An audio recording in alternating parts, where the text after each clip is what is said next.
Hello there, welcome to HILITZSPORTS Short Fired in the studios of HILITZSPORTS Television. My name is Chuka, and today we're going to go into the sporting world to talk about so many things happening. The fact that the transfer window has opened, and the fact that Euro 2020 being played in 2021 is being played, and Christian Eriksen and what have you.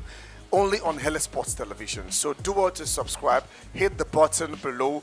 If you're linking up with us on Instagram, turn on post notifications to get all our details. My name is Chuka, and I'll reveal the topics actually, and my guests when I come back.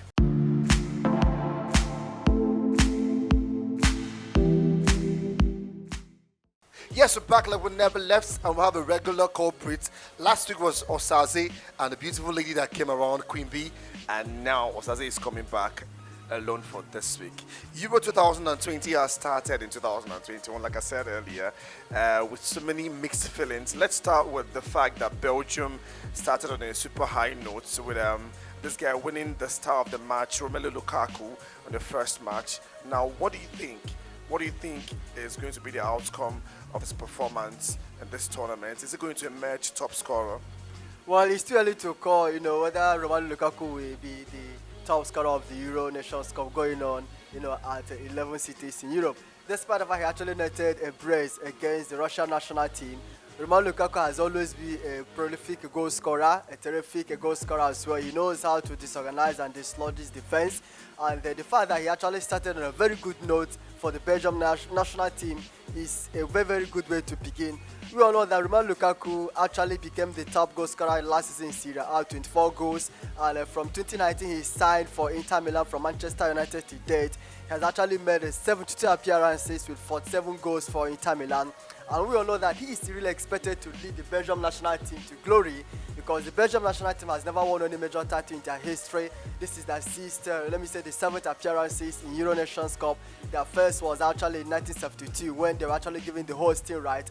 But the points remain that Romelu Lukaku is a player that is expected to lead the Belgium national team to glory. So that is that, to tell you the way the Euro 2020 is starting. And now another thing happened for sport lovers. Let's take a look at this video to see how this guy, what really happened with this Danish international. We're talking about Christian Eriksen, plays for Inter Milan. Let's see what happened. Here's Eriksen. Paolo Sarriuri.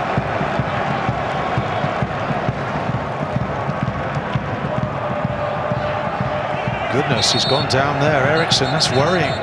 Disturbing. Oh my dear. This is really worrying. Anthony Taylor's reaction was immediate. And there is clear distress here. Quick reactions from the referee, knew the severity of this.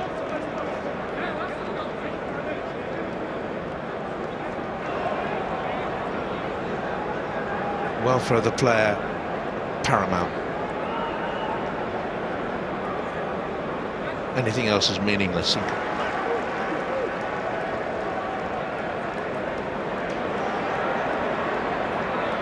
Deeply disturbing.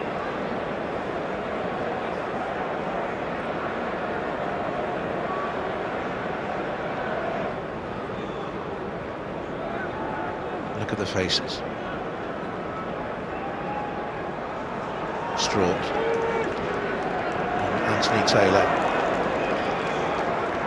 And we're all praying for him. It's quite stunning. We're looking forward to a competition, and suddenly something much more important is at stake right now. Just wondering if this is his wife now. Dear, oh dear.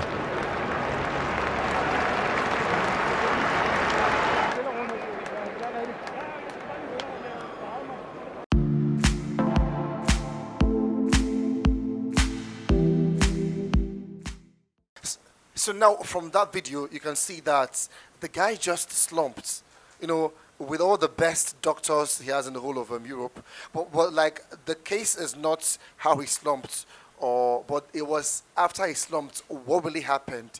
The Danish national team exhibited this kind of togetherness and courage. One of their players walked up to the wife, consoled the wife who was crying uncontrollably, and they had to form a wall around the player to allow him to be attended to, because you know that things like this, the whole world, the media would like to get the boss to, carry the pictures, will be all over social media, and this will go on to haunt the family and people who love him, people who are crying, really. So what can you say about this attitude by the Danish national team? Do you think it's something that is worthy of emulation? Of course. What they did was so fantastic. It shows one family. It shows the togetherness. It shows one love. It shows unity. It shows understanding. And it shows that, the love they have for one another goes beyond football. So I really want to commend them for what they did, because they helped to douse the whole tension. They helped to actually tell the viewers that yes, probably there could be hope for Christian Eriksen, and they really rallied around, if not because of the quick intervention of those players, both the opponent and the home team. I really called for the medical team to come into the pitch and attend to Christian Eriksen as quick as possible. I don't think Christian Eriksen would have made it, but all thanks to the players, both the opposing side and the hosting nation, they were able to say, okay, let's actually rally around for one of our own and see that he actually survived. So what the Danish national team players did was also fantastic. I really say kudos to them for saving Christian Eriksen's life. That's right. Another emotional thing that happened is this video that I will show you right now. Every single person, the home team and the opposing team, were all shouting Christian Eriksen's name. Romelu Lukaku dedicated his goal to Christian Eriksen. So many of them, even his co-players, Ashraf Hakimi, who played in the weekend, still dedicated his goal to Christian Eriksen. This is the whole idea of football. Let's all preach that racism should end in football, even though we don't know how possible that will be, but let's just hope for that one. Another young star and revelation was made in the weekend in the person of Jude Bellingham. At 17 years and 349 days, he made his official debut for England, making him the youngest player to feature for any national team, and in Europe, I think, and the whole wide world, right? Yeah, at a big level, really, when his mates are playing on the 17 actually. And that's among so many things that he has been able to do.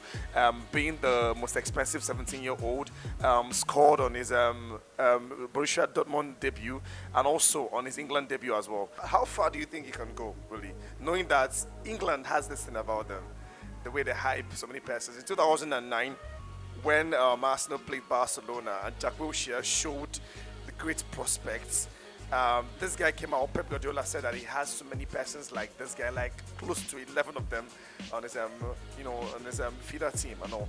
So what do you think? How far do you think he can go, irrespective of the British media hype and all?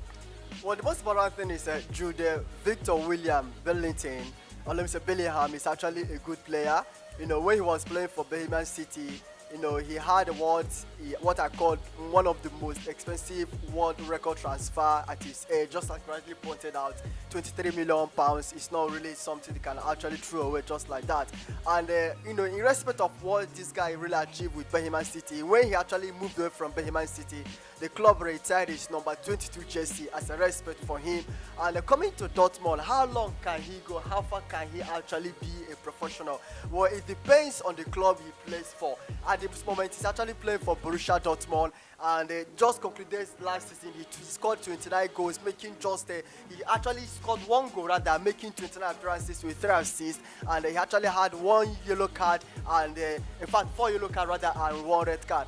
But this guy talking about Jude Bellingham, I think he has a prospect for England, and the most important thing for him is if he continues to play for Borussia Dortmund, I think he will actually flourish as a central midfielder, and also he could actually be used as a defensive midfielder. If he continues to play for Borussia Dortmund, I think he can actually continue to flourish. But I remember that Manchester United want to sign him, and I asked myself, does really Manchester United need this guy? Do they really need the service of this guy? For me, no, they don't need his services. So let him continue to play for Borussia Dortmund, because Borussia Dortmund is a club that discovers talent, nurture talent, and groom talent. So for me, I think he has a lot to offer, and for the purpose of his developmental football, he should continue playing for Borussia Dortmund if he really wants to go far in his professional career at this point in time. Okay, I'm going to mention a few players, and you will tell me how far they can go in Euro 2020. Plain analysis, okay? So I'm going to start with the one from Spain, Thiago Alcantara. Thiago Alcantara is a big fish. Before he left Barcelona, people thought probably this guy could be a replacement for Xavi Alonso. But Barcelona did not really want to kind of cage him. And he never wanted to remain, sitting on the bench playing for Barca. He left the Spanish giant and pitched his tent with FC Bayern Munich. Now he actually back to the Spanish national team to do what he knows how to do. But so for me, I think Thiago Alcantara is a prospect. He's a future player for the Spain national team. Okay, let's also talk about David Alaba. And now, knowing that he is a well-decorated club player, but nothing is forthcoming with the Austrian national team. Like, what do you think his prospect is going to be? Like, how is he going to fare? Can he carry the team along in this tournament? It's too difficult to say. It's quite difficult because just like we normally say in Igbo land, a three cannot really make a forest. We saw their game, against the debutant North Macedonia. Austria recorded their first ever win in European competition since they made their debut in 2008 when they actually co-hosted the tournament with Switzerland. And this is their first major win in all world major competition, since they actually played in 1990 FIFA World Cup in Italy. Now for Alaba is the captain of the national team, and only him cannot take Austria to the promised land. What they could do probably is to see how they can get beyond the group stages and get crashed out in the round of 16. Okay, what about Toni Kroos? Toni Kroos, a great tactician and experienced midfielder with the German national team. Everyone expects the Germany national team to go to the finals and win the Euros. They are actually joint highest winners with Italy 3 times apiece. But for me, Germany still remain a force to reckon with. And with the likes of Toni Kroos, well positioned, coming on the back of finishing second with Real Madrid, I expect Toni Kroos to lead the talented squad, talking about the German national team, to glory in these Euros. Okay, N'Golo Kante. N'Golo Kante, probably a player that could actually be crowned as the Ballon d'Or winner. But the French national team is more than a player. Whether N'Golo Kante performs well or not, French national team still possess the threat to win the title. But with the form and the informed N'Golo Kante, I expect probably France to go there to win the Nations Cup. N'Golo Kante still remains one of the best players in these Euros. Okay, what about Kylian Mbappe? Kylian Mbappe, a much talked about player. People said he would actually leave PSG for Real Madrid, but Mbappe does not really want to extend his contract with PSG. So for me, combination of N'Golo Kante and Kylian Mbappe will give France what they really want. We saw how they almost crashed out of the 2018 World Cup, but they went all the way to win the World Cup. Now, this is their reality time. The last time they won the Nations Cup was in 2000, and this generation needs to win the Nations Cup. With the form Kylian Mbappe has at this moment, I see France probably winning it, but Kylian Mbappe is a top-notch, and he has the whole qualities and potentials to help France get to the promised land. Okay, finally, the last but not the least, Cristiano Ronaldo. Cristiano Ronaldo, always a big fish. He has actually won it all except the World Cup, and then we saw how he led his country to the Euro 2016 glory.